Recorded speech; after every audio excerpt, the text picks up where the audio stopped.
నమస్తే అండి. Welcome to Roja vlogs. అందరూ బాగున్నారా అండి? నేను చాలా బాగున్నాను. శరన్నవరాత్రుల్లో అమ్మవారు రెండవ రోజు గాయత్రీదేవి రూపంలో దర్శనమిస్తారు. సకల దేవతా స్వరూపం గాయత్రీదేవి. అన్ని మంత్రాలకు మూలశక్తి ఆ మాత. ముక్త, విద్రుమ, హేమ, నీల, ధవల వర్ణాలు కలిగిన 5 ముఖాలతో శంఖం, చక్రం, గద, అంకుశం ధరించి దర్శనమిస్తుంది. గాయత్రి ఉపాసనతో మంత్రసిద్ధి, బ్రహ్మజ్ఞానం కలుగుతాయి. గాయత్రి మంత్ర జపంతో చతుర్వేద పారాయణ ఫలితం లభిస్తుంది. ఆదిశంకరుడు గాయత్రీదేవిని అనంత శక్తి స్వరూపిణిగా అర్చించారు. ప్రాతకాలంలో గాయత్రిగాను, మధ్యాహ్న కాలంలో సావిత్రిగాను, సాయం సమయంలో సరస్వతిగాను ఉపాసకులతో పరమేశ్వరి ఆరాధనలు జరుపుకుంటుంది. గాయత్రీదేవికి అంకితమైన గాయత్రి మంత్రం చాలా శక్తివంతమైనది.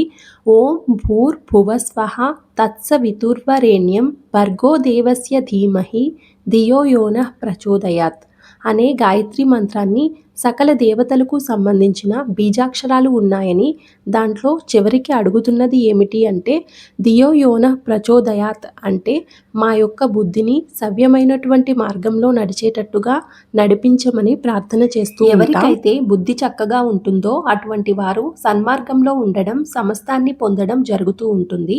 పూర్వం గాయత్రి మంత్రం దేవీ దేవతలకు మాత్రమే పరిమితం చేయబడింది. అయితే విశ్వామిత్ర మహర్షి ఈ మంత్రాన్ని సాధారణ ప్రజల వరకు తీసుకువచ్చారు. వేదమాత ఈ మంత్రాన్ని బ్రహ్మర్షి విశ్వామిత్ర ప్రవచించిన రోజున గాయత్రి జయంతిగా పేర్కొంటారు. ఒకప్పుడు బ్రహ్మ స్వర్గంలో యజ్ఞం నిర్వహించబోయే సమయం వచ్చింది. యజ్ఞం సంపూర్ణం కావాలంటే బ్రహ్మకు అద్భుతమైన సహాయ దేవత అవసరం. ఆ సమయంలో ఆత్మ ప్రకాశవంతమైన రూపంలో ఏర్పడి గాయత్రీ దేవిగా ప్రదర్శించబడింది. ఆమెకు 5 ముఖాలు, 10 చేతులు కలిగిన దివ్య రూపంలో ఉన్నారు.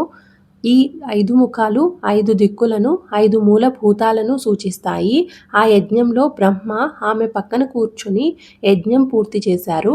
అప్పటి నుండి గాయత్రీదేవిని జ్ఞానం, ధర్మం మరియు ఆత్మీయ శక్తుల మాతగా పూజించే సంప్రదాయం మొదలైంది.